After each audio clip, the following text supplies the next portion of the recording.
14 centuries ago, God sent down to humanity the Qur'an as a book of guidance. He called upon people to be guided to the truth by adhering to this book.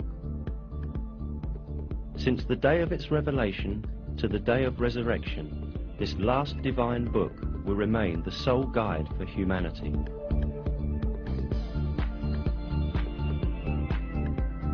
The matchless style of the Qur'an and the superior wisdom in it are definite evidence that it is the Word of God. In addition, the Qur'an has many miraculous attributes proving that it is a revelation from God.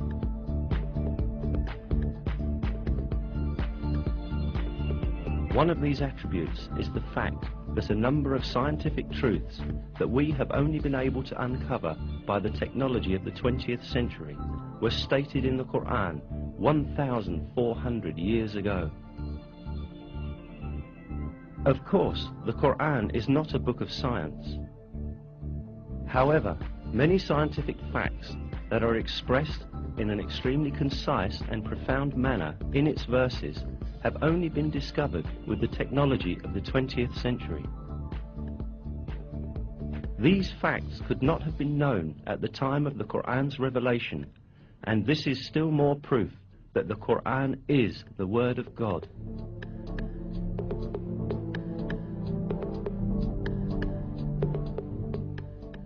In order to understand the scientific miracle of the Qur'an, we must first take a look at the level of science at the time when this holy book was revealed.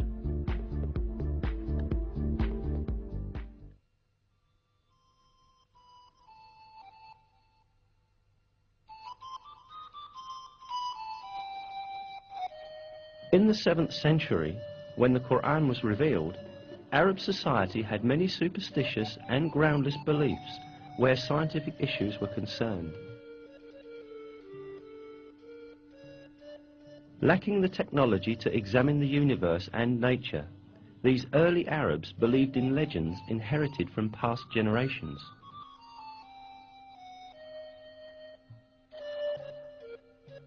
They supposed, for example, that mountains supported the sky above. They believed that the world was flat and that there were high mountains at both its ends. It was thought that these mountains were pillars that kept the vault of heaven high above.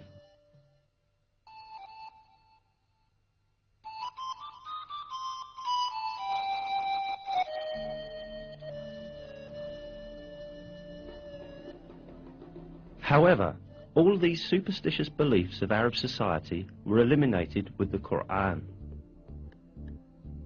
The verse, "God is He who raised up the heavens without any support," for example, invalidated the belief that the sky remains above because of the mountains. In many other subjects, important facts were revealed at a time when no one could have known them.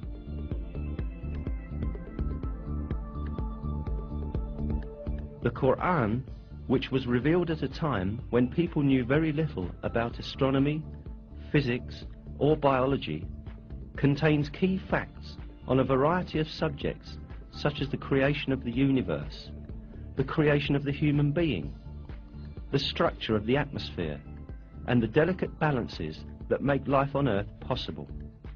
Let us now take a look at some of the scientific truths revealed in the Qur'an.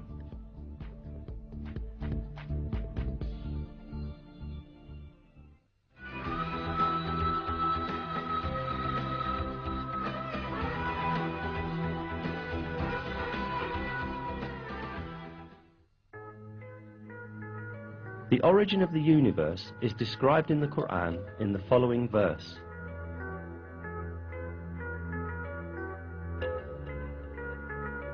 He is the originator of the heavens and the earth. This information given in the Qur'an is in full agreement with the findings of contemporary science. The conclusion that astrophysics has reached today is that the entire universe, together with the dimensions of matter and time, came into existence as a result of a great explosion that occurred in no time. This event, known as the Big Bang, produced the entire universe about 15 billion years ago, creating it from nothingness as a result of the explosion of a single point. Modern scientific circles are in agreement that the Big Bang is the only rational and provable explanation of the beginning of the universe and of how the universe came into being. Before the Big Bang, there was no such thing as matter. From a condition of non-existence in which neither matter nor energy nor even time existed, and which can only be defined metaphysically, matter, energy and time were all created. This fact, only recently discovered by modern physics, was announced to us in the Qur'an 1,400 years ago.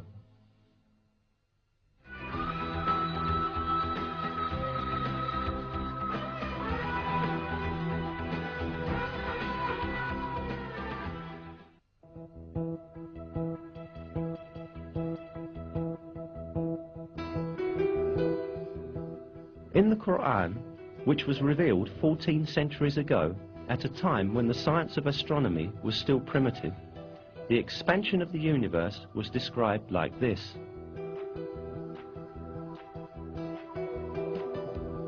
And it is we who have constructed the heaven with might, and verily it is we who are steadily expanding it.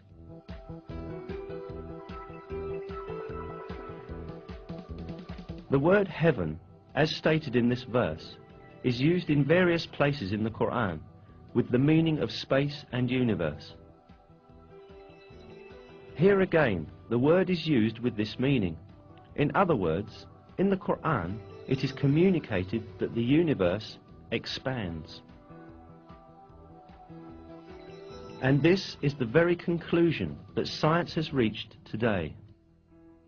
Until the dawn of the 20th century, the only view prevailing in the world of science was that the universe has a constant nature, and it has existed since infinite time. The research, observations and calculations carried out by means of modern technology, however, revealed that the universe in fact had a beginning and that it constantly expands. At the beginning of the 20th century, the Russian physicist Alexander Friedmann and the Belgian cosmologist Georges Lemaitre theoretically calculated that the universe is in constant motion and that it is expanding. This fact was proved also by observational data in 1929. While observing the sky with a telescope, Edwin Hubble, the American astronomer, discovered that the stars and galaxies were constantly moving away from each other.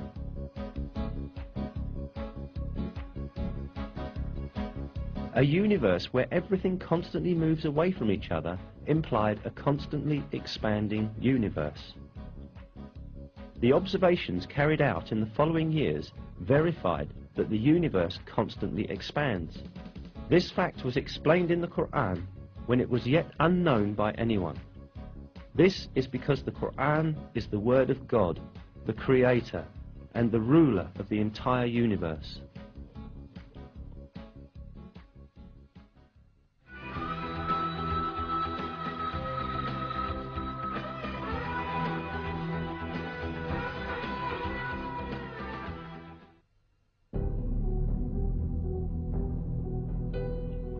While referring to the sun and the moon in the Qur'an, it is emphasized that each moves in a certain orbit.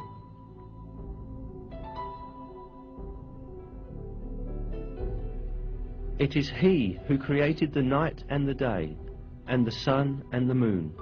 They swim along, each in an orbit.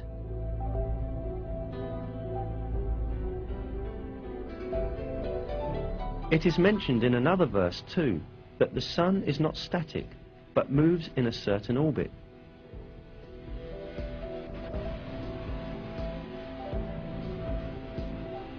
And the sun runs to its resting place. That is the decree of the Almighty, the All-Knowing.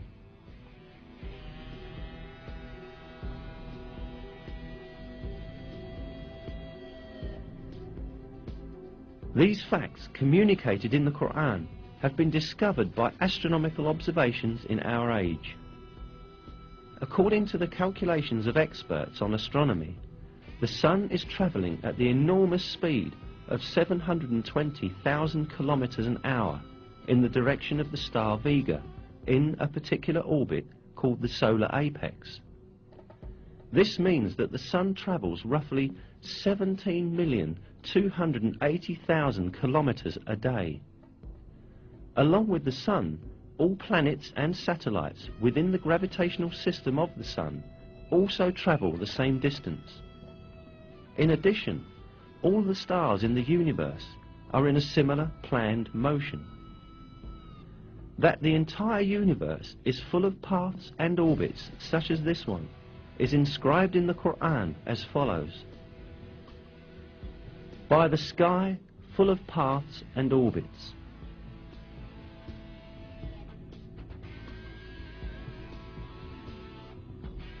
There are about 200 billion galaxies in the universe, consisting of nearly 200 billion stars in each. Most of these stars have planets, and most of those planets have satellites. All of these heavenly bodies move in very precisely computed orbits. For millions of years, each has been swimming along in its own orbit in perfect harmony and order with all the others. Moreover, many comets also move along in the orbits determined for them.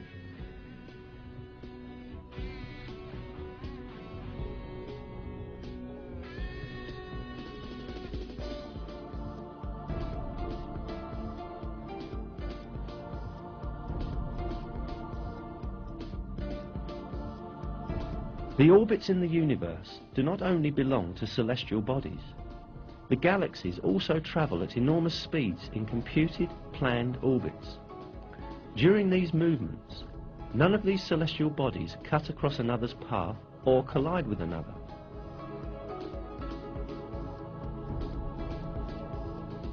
Indeed, it has been observed that some galaxies pass through each other with none of their components touching each other.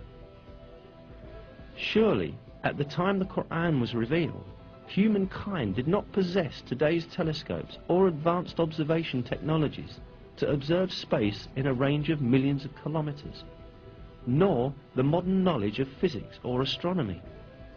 Therefore, at that time, it was not possible to determine scientifically that space is full of paths and orbits, as stated in the verse.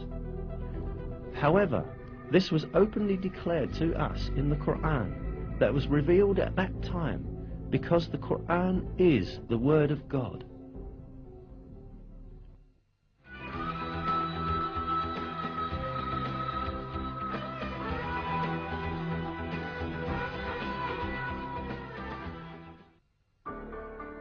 In the Qur'an, God calls our attention to a very interesting attribute of the sky.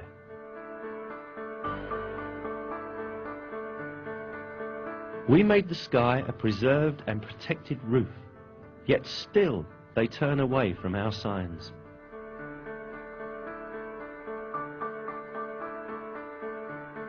This attribute of the sky has been proved by scientific research done in the 20th century.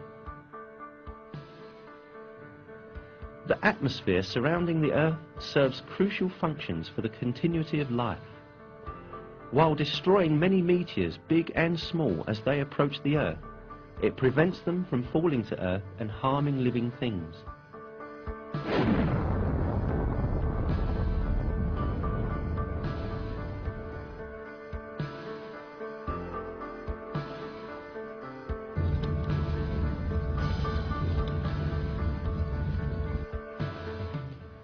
In addition, the atmosphere filters the light rays coming from space that are harmful to living beings.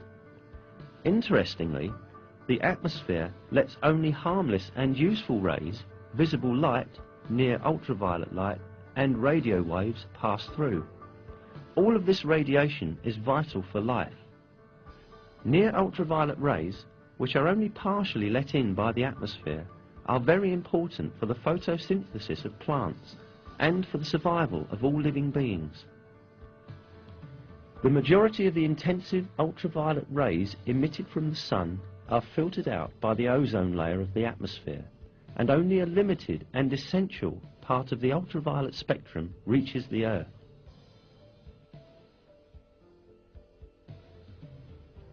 The protective function of the atmosphere does not end here. The atmosphere also protects the Earth from the freezing cold of the space, which is about -270 degrees centigrade.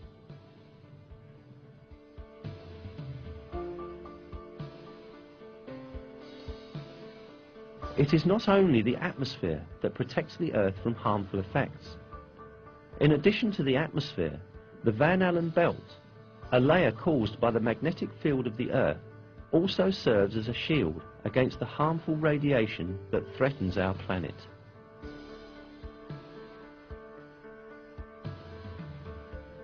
This radiation, which is constantly emitted by the sun and other stars, is deadly to living things. If the Van Allen belt did not exist, the massive outbursts of energy called solar flares that occur frequently in the sun would destroy all life on Earth.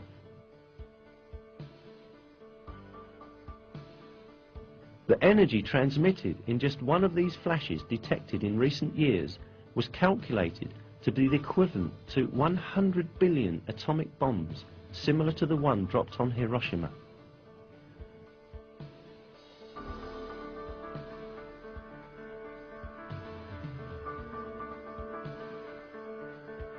"58 hours after the flash, it was observed that the magnetic needles of compasses displayed unusual movement, and 250 kilometers above the Earth's atmosphere, the temperature suddenly increased to 2,500 degrees Celsius. In short, a perfect system is at work high above the Earth. It surrounds our world and protects it against external threats. Scientists only learned about it recently, yet centuries ago we were informed in the Qur'an about the world's atmosphere functioning as a protective shield.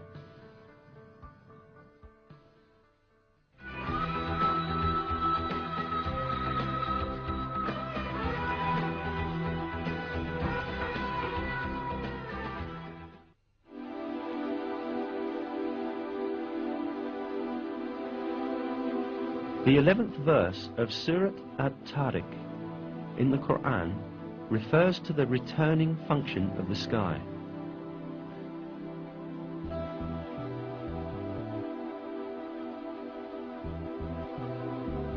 By heaven with its cyclical systems.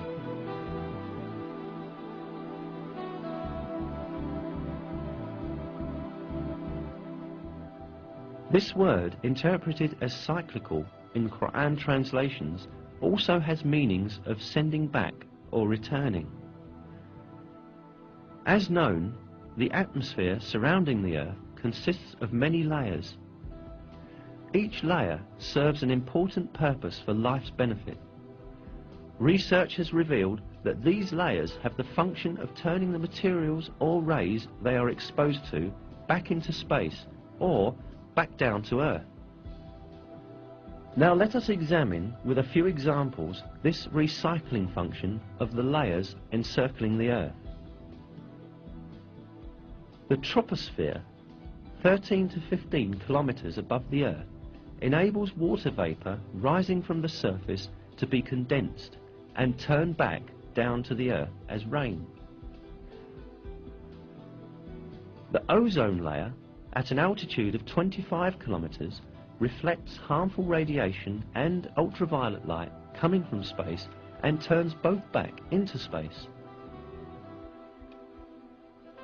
The ionosphere reflects radio waves broadcast from the Earth back down to different parts of the world, just like a passive communications satellite, and thus makes wireless communication, radio and television broadcasting possible over long distances. The fact that this property of the sky's layers, which could only be scientifically discovered recently, was declared centuries ago in the Qur'an. once again demonstrates that the Qur'an is the word of God.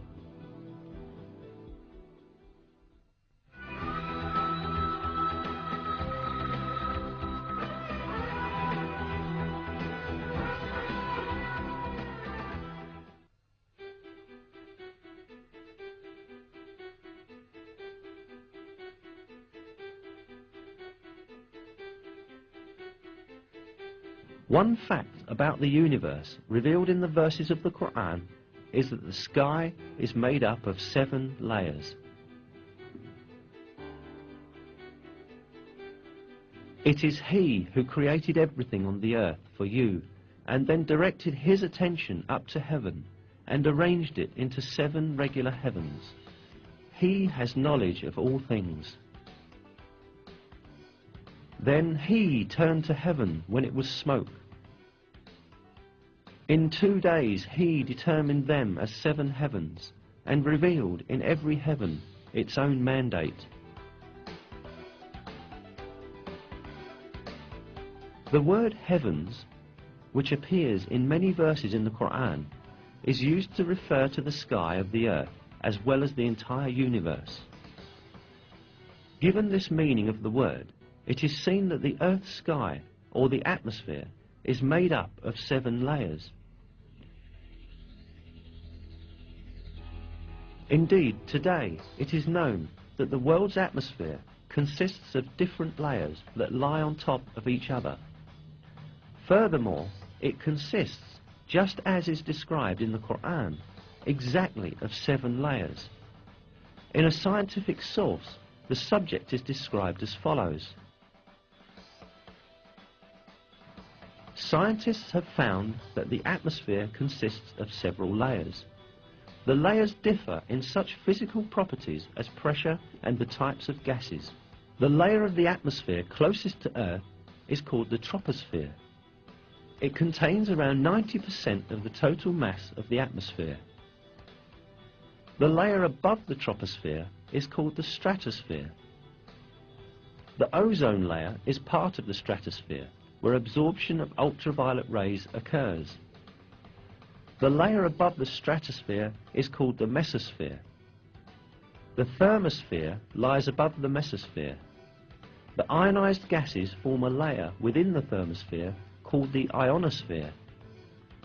The outermost part of Earth's atmosphere extends from about 480 kilometers out to 960 kilometers.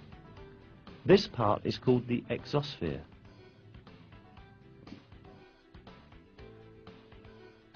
If we count the number of layers cited in this source, we see that the atmosphere consists of exactly 7 layers, just as stated in the verse. It is a great miracle that these facts, which could not possibly be discovered without the technology of the 20th century, were explicitly stated by the Qur'an 1,400 years ago.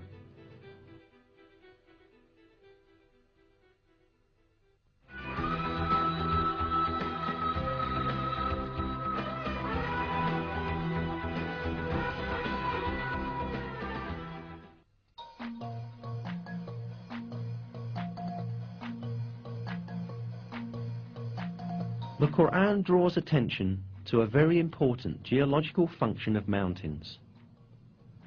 We placed firmly embedded mountains on the earth so that it would not move under them.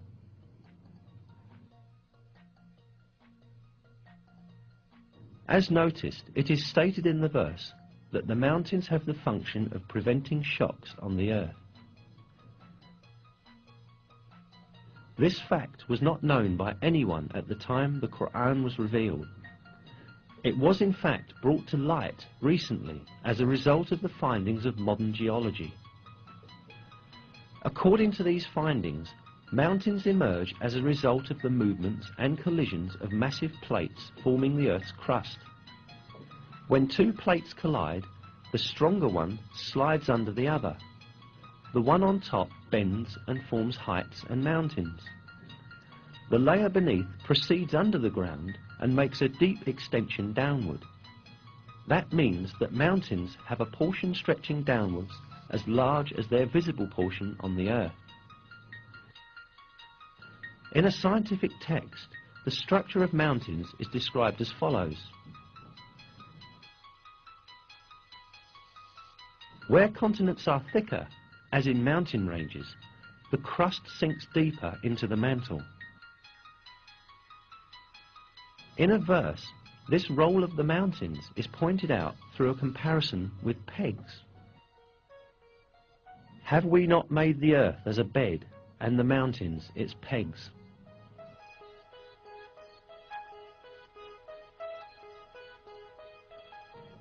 Mountains, in other words, clench the plates in the earth's crust together by extending above and beneath the earth's surface at the conjunction points of these plates.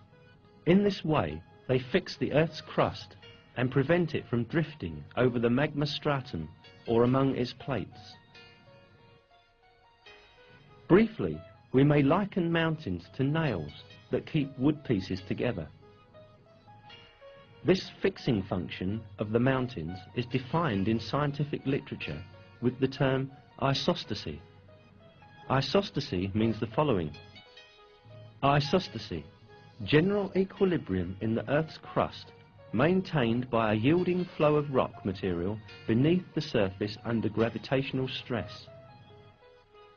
This vital role of mountains that was discovered by modern geology and seismic research was revealed in the Qur'an centuries ago as an example of the supreme wisdom in God's creation. We placed firmly embedded mountains on the earth so that it would not move under them.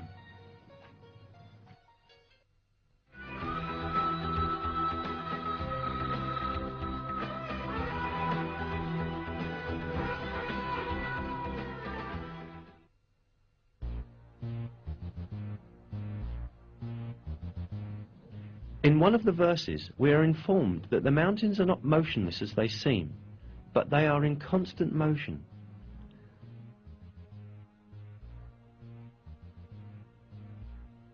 You will see the mountains you reckon to be solid going past like clouds.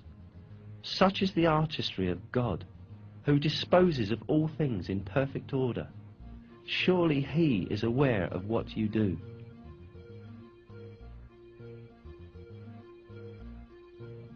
This motion of the mountains is caused by the movement of the Earth's crust that they are located on. The Earth's crust sort of floats over the mantle layer, which is denser. It was at the beginning of the 20th century when, for the first time in history, a German scientist by the name of Alfred Wegener proposed that the continents of the Earth had been attached together at the initial phases of the world, but then drifted in different directions and thus separated as they moved away from each other.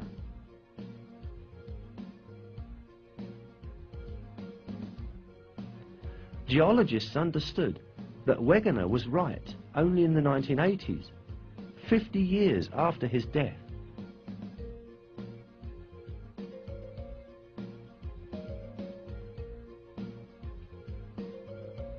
Discovered as a result of the geological research carried out at the beginning of the 20th century, this movement of the Earth's crust is explained by scientists as follows.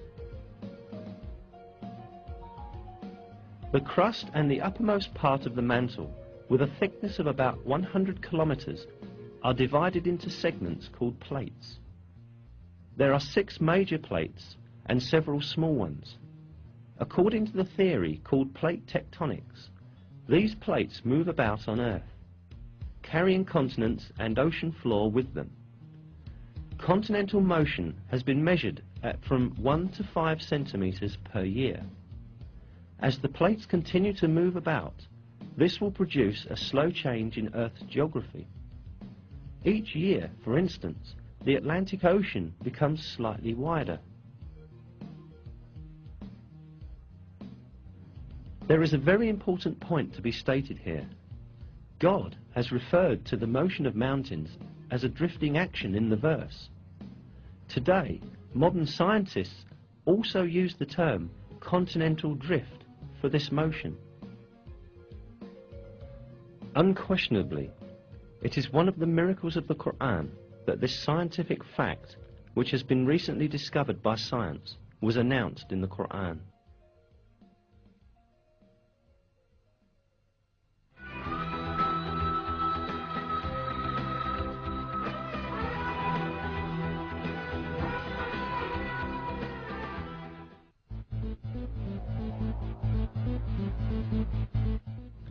Iron is one of the elements highlighted in the Qur'an. In Surat al-Hadid, meaning iron, we are informed,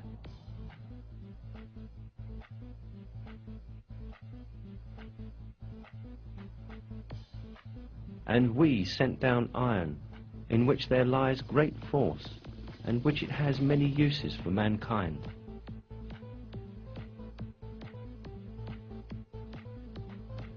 The word "sent down," particularly used for iron in the verse, could be thought of having a metaphorical meaning to explain that iron is given to the service of people.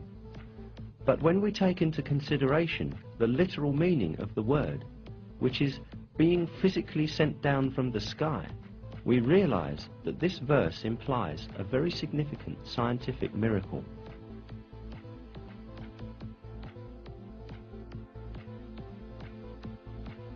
This is because modern astronomical findings have disclosed that the metal of iron found in our world has come down from giant stars in outer space.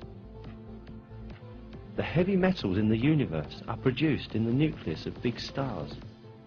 Our solar system, however, does not have a suitable structure to produce iron on its own. Iron can only be produced in much bigger stars than the Sun, where the temperature reaches a few 100 million degrees. When the amount of iron exceeds a certain level in a star, the star can no longer bear it, and eventually it explodes in what is called a nova or a supernova. As a result of this explosion, meteors containing iron are scattered around the universe, and they move through the void until attracted by the gravitational force of a celestial body. All this shows that the metal iron did not form on the Earth, but was carried from exploding stars in space via meteors and was sent down to Earth, exactly the same way as stated in the verse. It is clear that this fact could not have been scientifically known in the 7th century, when the Qur'an was revealed. "And we sent down iron, in which there lies great force, and which has many uses for mankind." In addition, the 25th verse of Surat al-Hadid, which refers to iron, includes two interesting mathematical codes. Surat al-Hadid is the 57th surah in the Qur'an. The numerical value of the word al-Hadid in Arabic, in other words, is abjad, is the same number, 57. The numerical value of the word hadid alone is 26, and 26 is the atomic number of iron.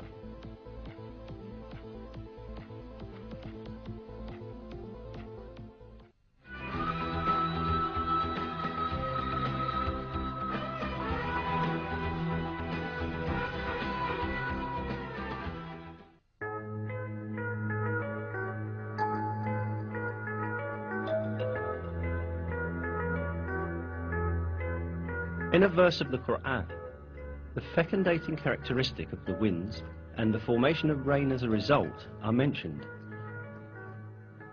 "And we sent the fecundating winds, then caused water to descend from the sky, therewith providing you with water in abundance."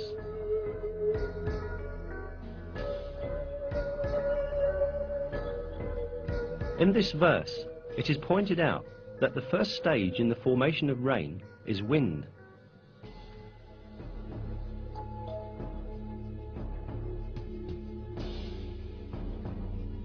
Until the beginning of the 20th century, the only relationship between the wind and the rain that was known was the wind's driving clouds. However, modern meteorological findings have demonstrated the fecundating role of the winds in the formation of rain. This fecundating function of the wind works in the following way. On the surface of oceans and seas, countless air bubbles form because of the foaming action. The moment these bubbles burst, thousands of tiny particles with a diameter 1/100th of a millimetre are thrown into the air. These particles, known as aerosols, mix with dust carried from land by winds and are carried to upper layers of the atmosphere. These particles, carried to higher altitudes by winds, come in contact with water vapour up there. Water vapour condenses around these particles and turns into water droplets. These water droplets first come together and form clouds, and then fall on the earth in the form of rain.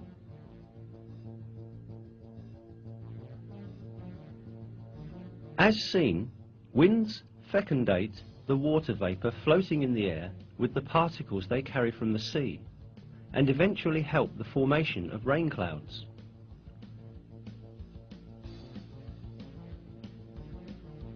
If winds did not possess this property, water droplets in the higher atmosphere would never form, and there would be no such thing as rain.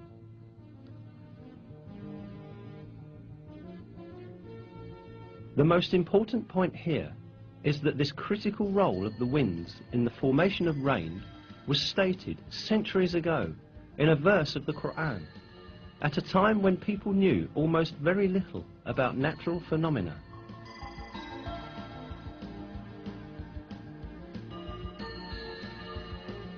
Another fact given in the Qur'an about rain is that it is sent down on earth in due measure. This is mentioned in Surat Az-Zukhruf as follows: "It is He who sends down water in due measure from the sky, by which we bring a dead land back to life. That is how you too will be raised from the dead." This measure in rain has again been discovered by modern research. It is estimated that in 1 second, approximately 16 million tons of water evaporate from the earth. This figure amounts to 513 trillion tons of water in 1 year. This number is equal to the amount of rain that falls on the earth in 1 year. This means that water continuously circulates in a balanced cycle according to a measure.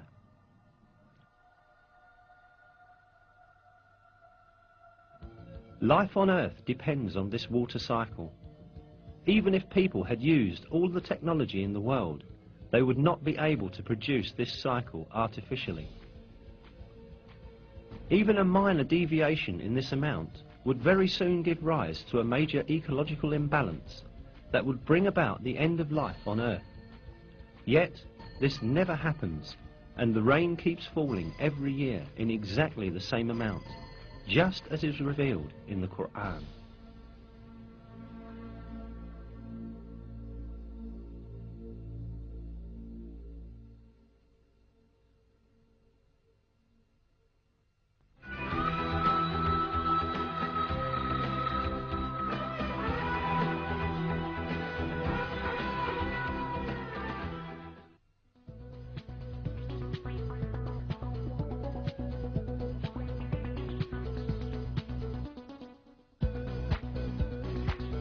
One of the properties of seas that was very recently discovered is related in a verse of the Qur'an as follows: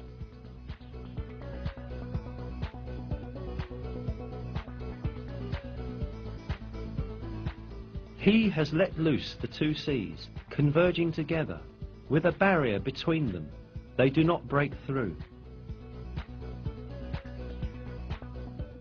This property of the seas that converge together yet do not mingle with one another at all has been very recently discovered by oceanographers.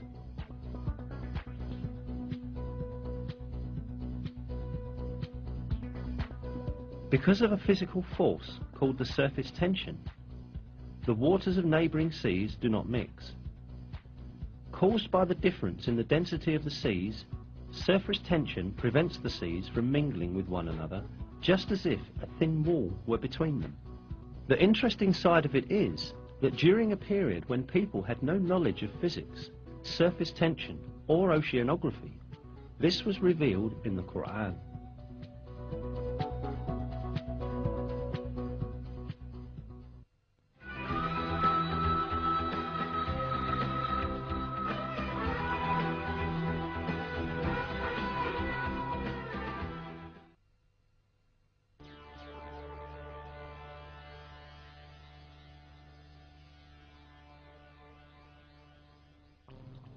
Until fairly recently, it was thought that a baby's sex was determined by the mother's cells.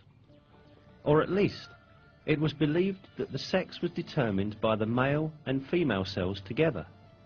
But we are given a different kind of information in the Qur'an, where it is stated that masculinity or femininity is created out of the sperm poured forth into the womb. That he created pairs, male and female, out of a drop of sperm, as it is poured forth. The improving disciplines of genetics and molecular biology have scientifically validated the accuracy of this information given by the Qur'an.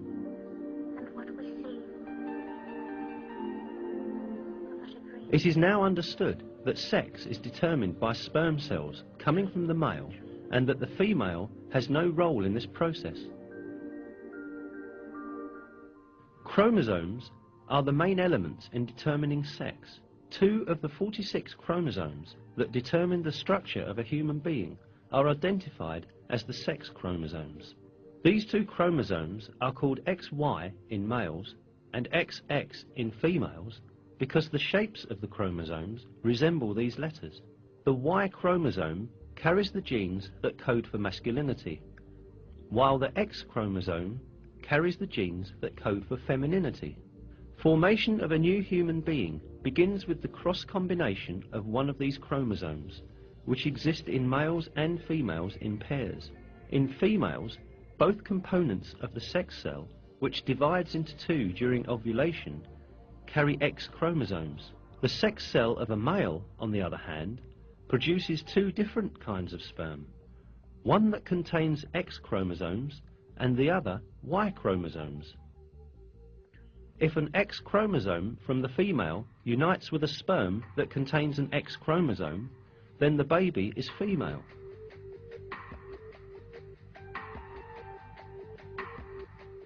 If it unites with the sperm that contains a Y chromosome, the baby is male.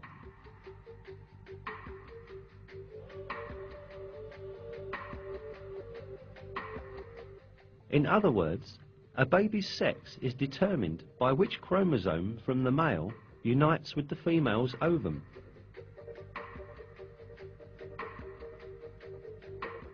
None of this was known until the discovery of genetics in the 20th century.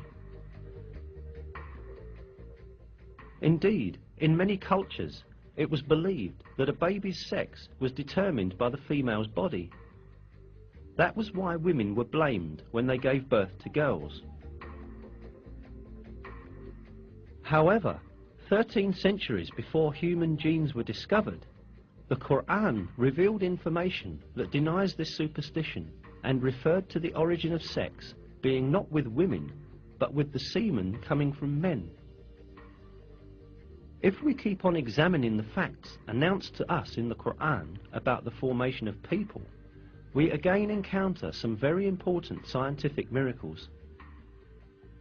When the sperm of the male unites with the ovum of the female, the essence of the baby to be born is formed. This single cell, known as the zygote in biology, will instantly start to reproduce by dividing and eventually become a piece of flesh. The zygote, however, does not spend its developmental period in a void. It clings to the uterus just like roots that are firmly fixed to the earth by their tendrils. Through this bond, the zygote can obtain the substances essential to its development from the mother's body. Here, at this point, a very significant miracle of the Qur'an is revealed. While referring to the zygote developing in the mother's womb, God uses the word alaq in the Qur'an.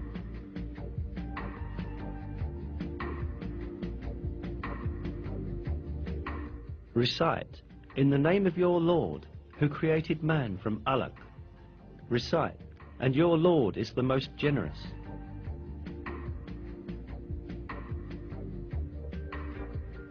The meaning of the word alaq in Arabic is a thing that clings to some place.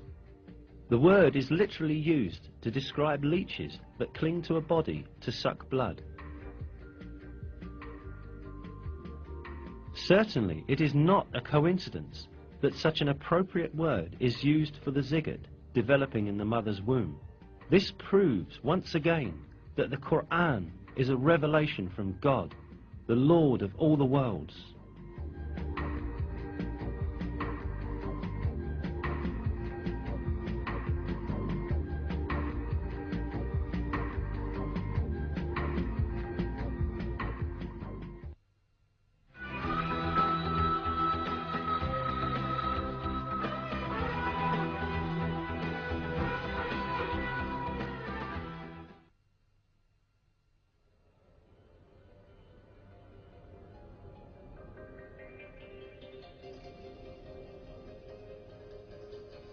While it is told in the Qur'an that it is easy for God to bring man to life after death, the fingerprint of man is particularly emphasized.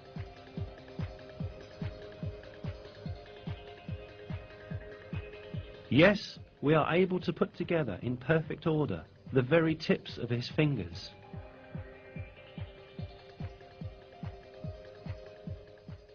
The emphasis on fingerprints has a very special meaning. This is because everyone's fingerprint is unique to himself. Every person who is alive or who has ever lived in this world has a set of unique fingerprints. That is why fingerprints are accepted as a very important identity card, exclusive to its owner, and used for this purpose around the world. But what is important is that this feature of the fingerprint was only discovered in the late 19th century. Before then, people regarded fingerprints as ordinary curves without any specific importance or meaning. However, in the Qur'an, God points to the fingertips, which did not attract anyone's attention at that time, and calls our attention to their importance, an importance that could only be understood in our age.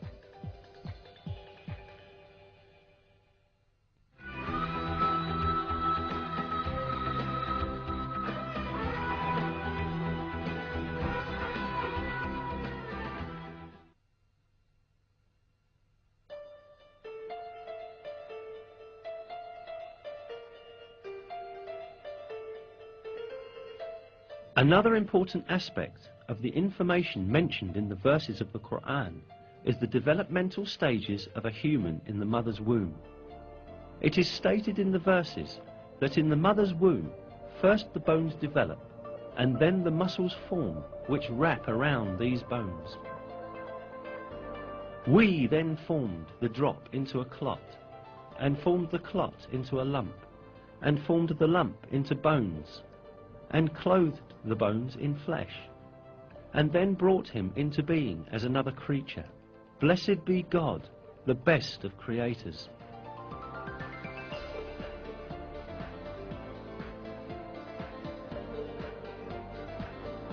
Embryology is a branch of science that studies the development of embryos in the mother's womb. Until very recently, embryologists assumed that the bones and muscles in an embryo developed at the same time.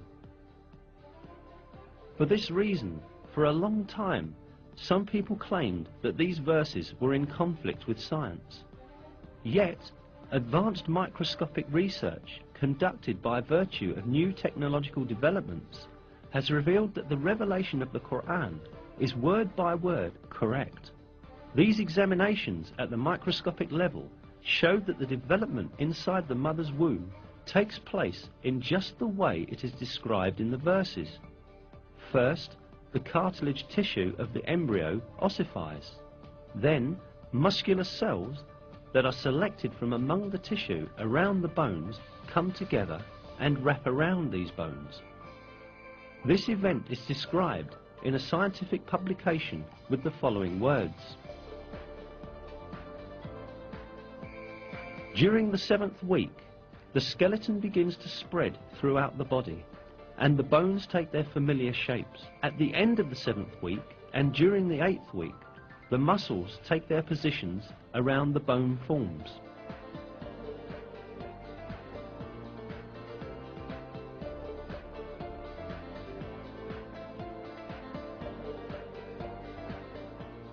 In short, man's developmental stages, as they are described in the Qur'an, are in perfect harmony with the findings of modern embryology.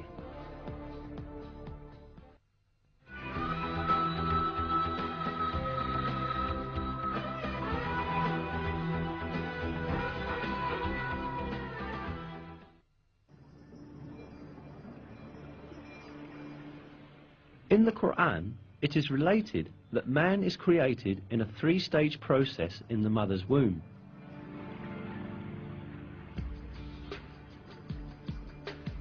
He creates you stage by stage in your mother's wombs, in a 3-fold darkness. That is God, your Lord. Sovereignty is His. There is no God but Him. So what has made you deviate?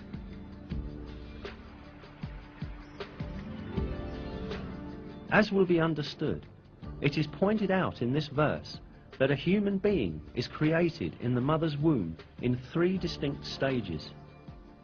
Indeed, modern biology has revealed that the baby's embryological development takes place in 3 distinct regions in the mother's womb. Today, in all of the embryological textbooks studied in the faculties of medicine, this subject is taken as an element of basic knowledge. For instance, in basic human embryology, a fundamental reference text in the field of embryology, this fact is stated as follows. The life in the uterus has 3 stages: pre-embryonic, first 2.5 weeks, embryonic, until the end of the 8th week, and fetal, from the 8th week to labour. These phases refer to the different developmental stages of a baby. Information on the development in the mother's womb became available only after observations done with modern devices. Yet, just like many other scientific facts, these pieces of information are imparted in the verses of the Qur'an in a miraculous way.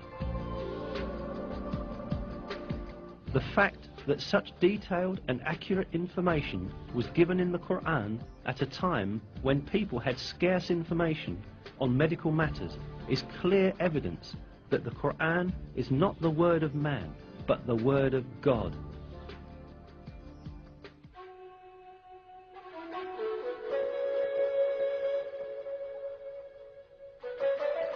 Another miraculous aspect of the Qur'an is that it revealed beforehand a number of important events that would occur in the future. The 27th verse of Surat Al-Fath, for example, gave the believers glad tidings that they would conquer Mecca, which was then under the occupation of pagans.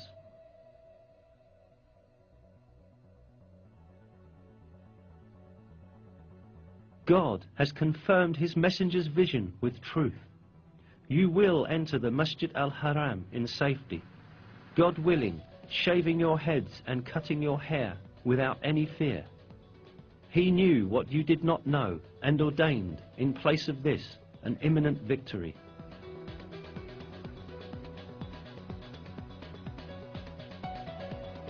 In close consideration, the verse is seen to announce yet another victory that will take place before the victory of Mecca. Indeed, as stated in the verse, the believers first conquered the Kaaba fortress, which was under the control of the Jews, and then entered Mecca.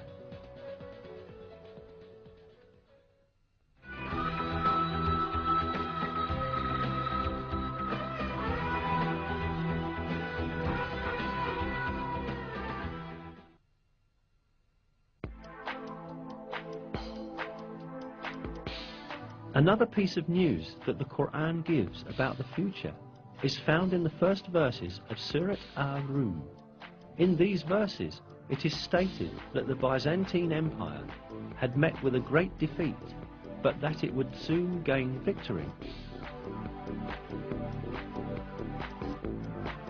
The Romans had been defeated in the land nearby, but after their defeat, they will themselves be victorious in a few years' time. The affair is God's from beginning to end.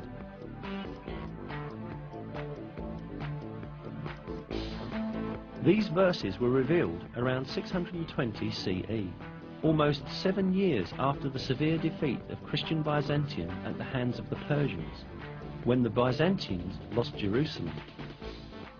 Yet it was related in the verses that Byzantium would shortly be victorious.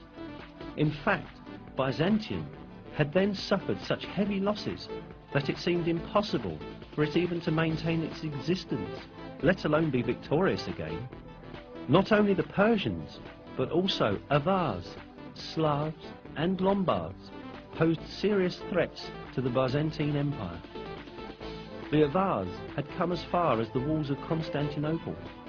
The Byzantine Emperor Heraclius had ordered the gold and silver in churches to be melted and turned into money in order to meet the expenses of the army. Many governors had revolted against Emperor Heraclius, and the empire was on the point of collapse. Mesopotamia, Cilicia, Syria, Palestine, Egypt and Armenia, which earlier belonged to Byzantium, were invaded by the idolater Persians. In short, everyone was expecting the Byzantine Empire to be destroyed. But right at that moment, the first verses of Surat Ar-Rum were revealed, announcing that Byzantium would gain triumph in a few years' time. Around 7 years after the revelation of the first verses of Surat Ar-Rum, in December 627 CE, a decisive battle between Byzantium and Persian Empire was fought at Nineveh, and this time the Byzantine army surprisingly defeated the Persians. A few months later, the Persians had to make an agreement with Byzantium, which obligated them to return the territories they had taken from them. At the end, the victory of the Romans, proclaimed by God in the Qur'an, miraculously came true. Another miracle revealed in these verses is the announcement of a geographical fact that could not be discovered by anyone in that period. In the third verse of Surat Ar-Rum, we are informed that the Romans had been defeated in the lowest region of the earth. This expression, Edna el-Ard in Arabic, is interpreted as a nearby place in many translations. Yet, this is not the literal meaning of the original statement, but rather a figurative interpretation of it. The word Edna in Arabic is derived from the word Deni, which means low, and Ard, which means world. Therefore, the expression Edna el-Ard means the lowest place on the earth. Most interestingly, crucial stages of the war fought between the Byzantine Empire and the Persians, when the Byzantines were defeated and lost Jerusalem, had really taken place at the lowest point on earth. This specified region is the basin of the Dead Sea, which is situated at the intersection point of the lands belonging to Syria, Palestine and Jordan. The Dead Sea, lying at 395 meters below sea level, is the lowest region of the earth. This means that the Byzantines were defeated at the lowest part of the world, just as is stated in the verse. The most interesting point lies in the fact that the altitude of the Dead Sea could only be measured with modern measurement techniques. Before that, it was impossible for anyone to know that it was the lowest region on the surface of the earth. Yet, this region was stated to be the lowest point on the earth in the Qur'an. Hence, this provides another evidence that the Qur'an is divine revelation.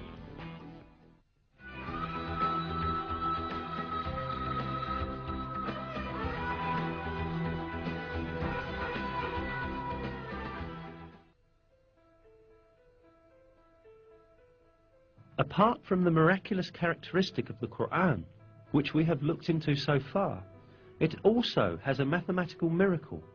An example of this is the numbers of repetitions of some words in the Qur'an. Some related words are surprisingly repeated the same number of times. Below are such words and the numbers of their repetitions in the Qur'an. The word day is repeated 365 times in singular form, while its plural and dual forms, days, together are repeated 30 times. The number of repetitions of the word moon is 12. The word punishment is repeated 117 times, while the expression forgiveness, which is one of the basic principles of the Qur'an, is repeated exactly twice as many times.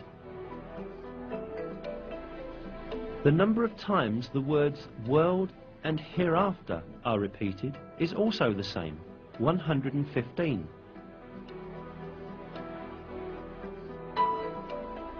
The statement of 7 heavens is repeated 7 times.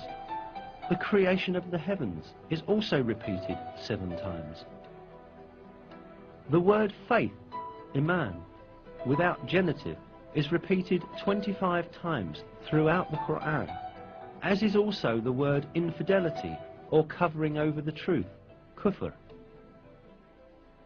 The word zakah is repeated 32 times, while the number of repetitions of the word blessing is also 32.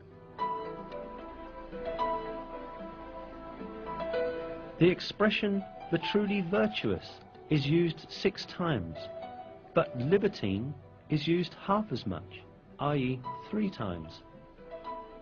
Human being is used 65 times. The sum of the number of mentions of the stages of man's creation is the same.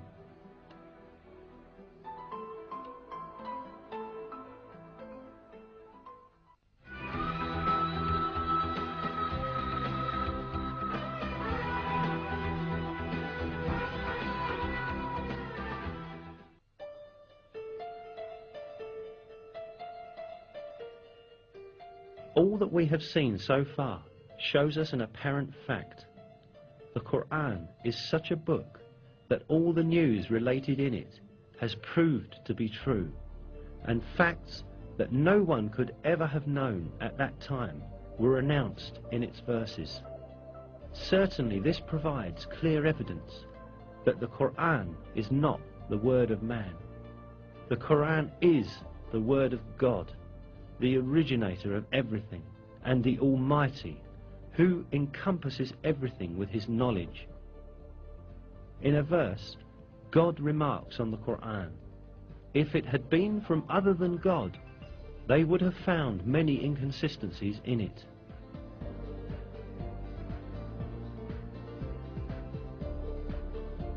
Not only are there no inconsistencies in the Qur'an, every piece of information it contains reveals the miracle of this divine book more and more each day.